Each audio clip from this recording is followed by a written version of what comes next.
जय हिंद, जय महाराष्ट्र मित्रांनो. आजची ब्लॉगमध्ये सगळ्यांचे स्वागत आहे. आणि आजचे दिवस खूप खूप आनंदित आहे, कारण आजचे दिवस महालक्ष्मीचे आगमन झालं आहे. आणि आपल्या इकडं मुंबईमध्ये गणपतीचा लय उत्सव असता. मुंबईमध्ये तुम्हाला माहिती आहे की लोकांच्या घरी गणपती आलायच. गणपती बाप्पा आले तिकडं. पण महाराष्ट्राचा जो महाराष्ट्रीयन एरियाज आहे, जिथं एकदम फक्त मराठी माणूस राहतात आणि पारंपरिक आणि त्याचं रूलर म्हणजे अस्तित्व काय आहे ते फक्त मराठी माणसं म्हणतात त्याला. त्याच्या घरी लक्ष्मी माताजीचं आगमन झालं आणि त्याचं जास्ती लक्ष्मीजीच्या ते पूजा पाठ असतात. ते पूजापाठ करता जात असते लक्ष्मीच्या. आजपासून लक्ष्मीचे आगमन झालेलं आहे. आणि आमचं इथं आपलं दुसरे वेगळे भांडी वगैरे घासून टाकली आणि आता काही राहिलं नाही. स्वीट वगैरे आपण तयार करून टाकलं आहे. स्वीट माहिती आहेत ना तुम्हाला, प्रसादसाठी काय लागतेच, लक्ष्मीजीला काय भोगलं लागते ते सगळंच तयार करून टाकलं आहे. आणि आताच चाललंच मी ड्युटीवर. दिवसभर आता बिझी होणार. मला टाईम भेटेल तरी मी आज रेकॉर्डिंग करणार, नाहीतर वाटतं मला मी संध्याकाळी आलो की मी काही करतो. पण आजचा दिवस माझा पूर्ण ब्लॉग मी हिंदी वापरणार नाही. मराठीमध्ये जेवढी मला मराठी येते तेवढं मराठीचं मी शब्द वापरणार. आणि कुठं चुकलं तरी मला माफ करा. पण आज मी एवढ्या वर्षांनी मुंबईमध्ये राहतो, मी कधी शिकलो नाही होतो चांगली मराठी. कारण मुंबईची मराठी म्हणजे आपण राहिलो चालीमध्ये लय घाणेरड्यासारखं मराठी राहतं. म्हणजे ती सकाळी उठलं की ती आईच्या नावाची लय तोंडावरून लय शिवाय देतं. मग मला पहिल्यांदा जो प्रभाव झाला होता मराठीचा, फर्स्ट इम्प्रेशन म्हणतात त्याला, तो थोडा चांगला होता नाही. कारण की चालीमध्ये लोकांच्या तोंडावरून शिवाय देतात, चांगली देतात नाही. ते आईच्या नावाने आणि बहिणीच्या नावाने सगळी स्वतःवर जे रडतात, आणि तो मला चांगलं वाटलं नाही होतं. तर मी थोडा असं होतो मला की हा कसली भाषा. म्हणजे दर शब्दानंतर काही बोलल्यानंतर तुझ्या आईला तुझ्या बहिणीला ते शिवाय देतात.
जर मित्रांनो तुम्ही मुंबईमध्ये महाराष्ट्रामध्ये आला, तुम्ही मराठी लोकल जलेबी नाही खाल्ली, एकदम गावठीसारखी जलेबी खाणार मित्रांनो मी आता. चला आपण जलेबी टेस्ट करूया. फाफडा पण भेटतो इकडं.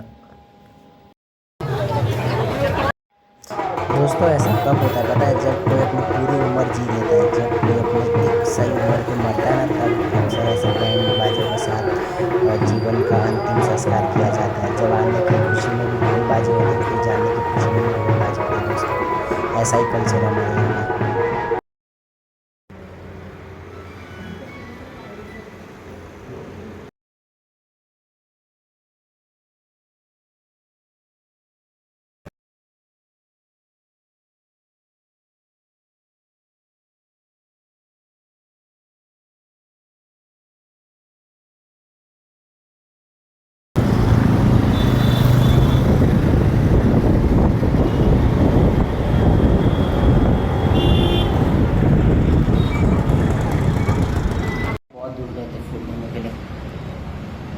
जर मित्रांनो मी तुम्हाला सांगतो का एक वस्तू, मी आता निघालो सायकलवर सिटी फिरायला, पण एवढा गांधेड्या सिटी मी स्वतःच्या आयुष्यात कधी बघितलं नाही.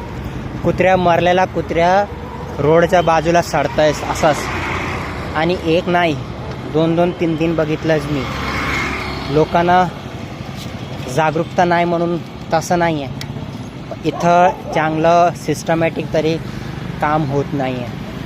इथंची नगरपालिका परिषद बुलढाण्याची, मी इथं संजय भाऊचं काय नाव आहे, तो इथंचा MLA आहे. पण खरं तरी सांगू, मी तुम्हाला ते फोटो दाखवू शकणार नाही, कारण जर तुम्ही त्या कुत्र्याची अवस्था बघितली, तुम्हाला म्हणजे तुम्ही बघितलं की तुम्हाला भीती वाटेल अशी परिस्थिती आहेत. आणि कचऱ्याची परिस्थिती मी तुम्हाला काय सांगू. तुम्ही असं लक्षात द्या आणि असं विचार करा, जर कुत्र्या सडलेला रस्त्याच्या बाजूला पडला आहे, ती मेन रोडच्या समोरच, असं नाही की लांब इथं तिथं खूप लांब. चला मी आईस्क्रीम घेतो एक, नंतर बोलतो. पाऊस पण आला रे बाबा,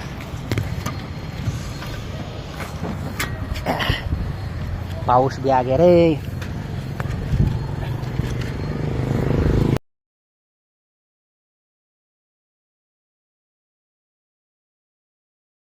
ये हर 100 मीटर पर कचरा है यार, क्या सिटी है ये.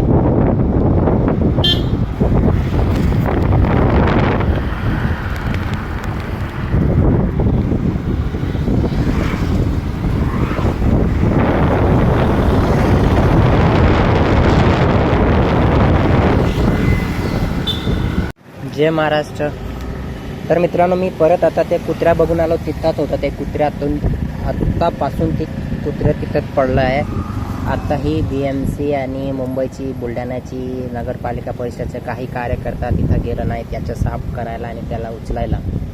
आणि मी तुम्हाला दाखवतो तर काय सिटीची काय हालत. ही सकाळी झाली, आता पाऊस होती रात्रीभर. अजूनही कुठल्या सिटीमध्ये मला एक माणूस BMCच्या म्हणजे बुलढाण्याच्या नगरपालिका परिषदच्या सफाईकर्मी दिसत नाही आहे.